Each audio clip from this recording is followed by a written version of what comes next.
So it is Monday. Today we're talking this week in sneakers plus what to look forward to from Yeezy. Now to kick things off, the first half of this week is going to be pretty light.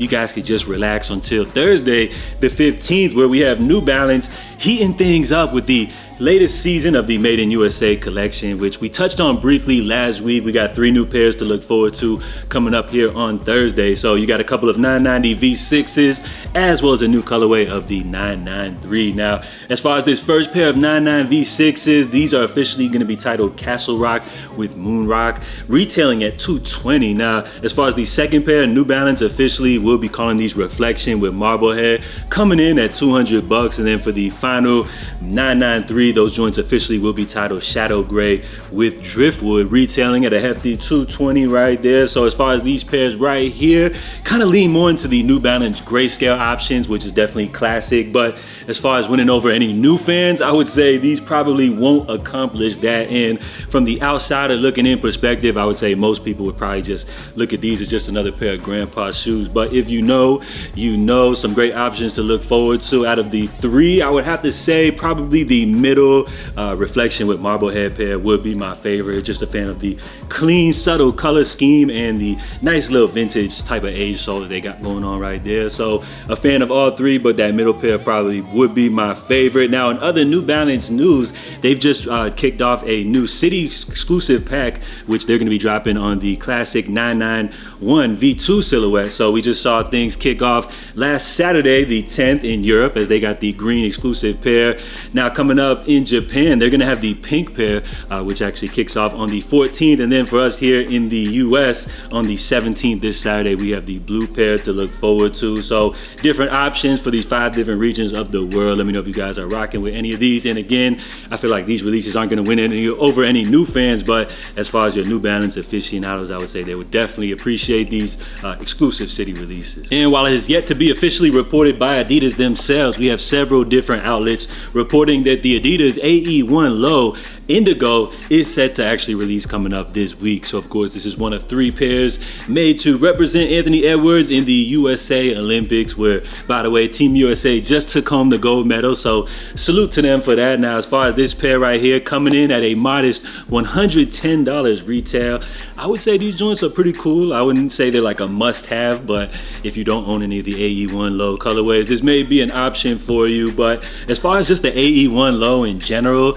does it almost feel like Adidas is kind of like just dropping too many colorways all at once? This is a model which we actually saw teased at the end of last NBA season. We saw Anthony Edwards rocking various different AE1 Low colorways all throughout the NBA playoffs, where he had a really deep run. But throughout the entire playoffs, we actually didn't see Adidas actually drop any of these AE1 Low colorways until the Ascent pack just dropped, I guess, like a few weeks back. So I don't want to say they dropped the ball, but I feel like they definitely kind of like missed the number where they could have been gaining a lot more momentum, I think, dropping these pairs throughout the playoffs. Maybe space some of these drops out, because honestly it feels like they're just dropping too many pairs at once. We had the Ascent pack just dropped recently, then like a week after that they released the Mural colorway, and now we have these Indigo joints to look forward to. I don't know, it just feels like they're kind of overdoing it, but hey, can't complain when you got a whole bunch of nice sneakers to drop. So these joints will potentially be dropping coming up this week for a retail of $110. Let me know if you guys are rocking with these joints or not. And then to finish off the week, Jordan Brand's Marquee retro release of the weekend coming up here on Saturday the 17th, retailing at $190. We got the Jordan 11 Low. These joints are called Diffuse Blue, I believe. So as far as this pair right here, I mean, they're cool or whatever, just another what I like to call off-brand Jordan retro release. But if you guys like them, I love them. But just personally, I do have to throw in my 2 cents right here. And as far as the Jordan 11, this is a model which like really got me into sneakers. This used to be my favorite Jordan of all time, but as of lately, I just feel like these joints haven't aged too well. I mean, it's still a beautiful sneaker, but for me, these joints just look like kind of like a retro futuristic spaceship or something like that, and I just feel like they don't really translate too well, into today's scene. But being as that these are low top, maybe they could do well here in the summertime, but just not really rocking with these like that. Yesterday we kind of touched on Jordan Brand and how like kind of retros 1 through 14 are getting a little played out. Maybe they should kind of vote some of these pairs, give some space to usher in a new wave of retros. We're talking Jordans 14 and up. And just as far as these right here, I just really feel like they're just cool or whatever, but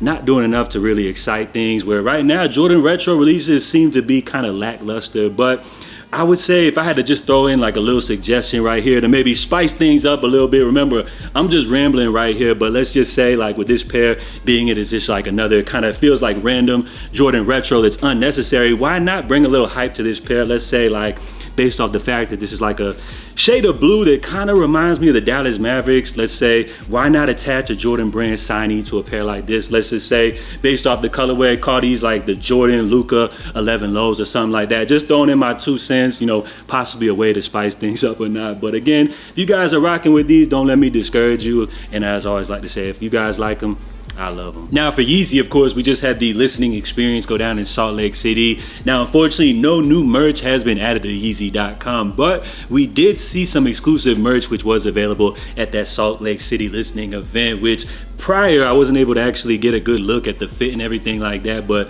salute to my man Glow Bomb from the JA Discord. He gave us a detailed look at the piece, which of course features your simple 2 on the back, but on the front, as far as the cut right here, this does actually differ than the box logo 1T that we saw released previously. This has more of a cut like the Vultures merch, which you see has no seams, just like your little cutout for the neck area and everything like that. Nice crop fit, so some cool exclusive merch available for concert goers, which did retail at 20 bucks. So we'll have to wait and see if this eventually sees a Yeezy.com release.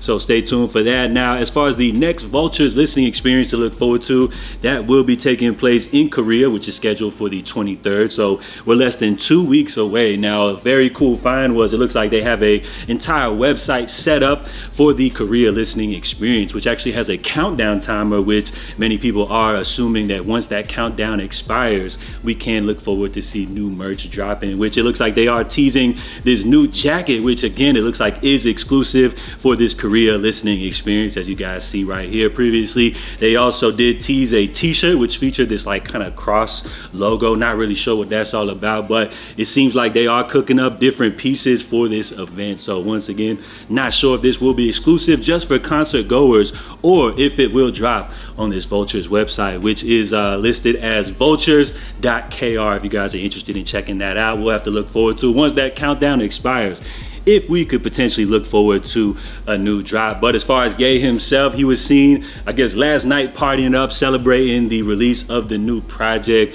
with a cool little DJ set, just living life. Looks like he's having the time of his life, probably in the best spirit that we've seen Ye in quite some time. So you gotta love that. Now, as far as the project, the final numbers came in at just a little over 100,000 units sold within the first week, which is well above the projected numbers originally. But as far as for a Ye album, I would say definitely underwhelming as far as those numbers goes. But it is what it is. Many people will make different excuses, saying that, you know, they dropped the album with no promotion, dropped that joint a day late on a Saturday. But I would say those really are no excuses. Really, I think what this really does show, though, is it just shows how much we undervalue these listening experiences. For the last few Ye albums, we had these listening events to actually roll out the project, but with this album, they just threw the project out and then the listening experiences, you know, followed afterwards. So I feel like we definitely undervalue how big of an experience the listening event. I feel like it really kind of shapes the project and kind of like gives people that different first impression. So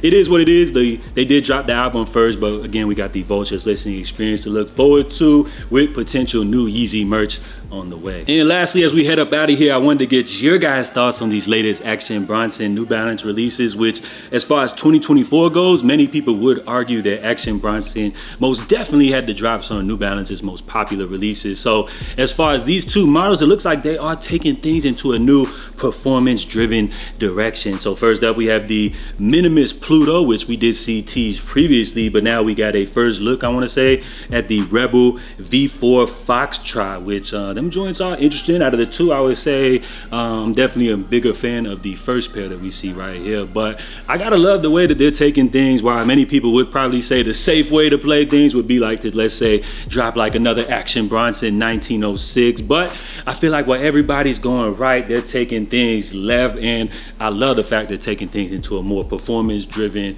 kind of lane or whatever. Even though Action Bronson isn't really like the face of performance, I would say myself, but I guess he's kind of been getting himself into a little better shape or whatever. But these joints are cool right here. As I mentioned previously, I do like the first pair right here. And with New Balance kind of doubling down on their performance, do you guys feel like this is the direct response to brands such as like Hoka and On Cloud making a lot of noise here in the sneaker space? Let me know what you guys think down below, but I just wanted to briefly touch on these as these images did surface recently. So drop your feedback down below. Let me know what you guys think about all the topics covered. And if you guys enjoyed today's video, please help support the channel by hitting that like button. I can't stress enough how much that helps me out here on the channel. So I appreciate everybody. Of course, I'll be checking in with you guys tomorrow. In the meantime, stay safe, stay blessed. I'm J.A. and I'm out, y'all. Love.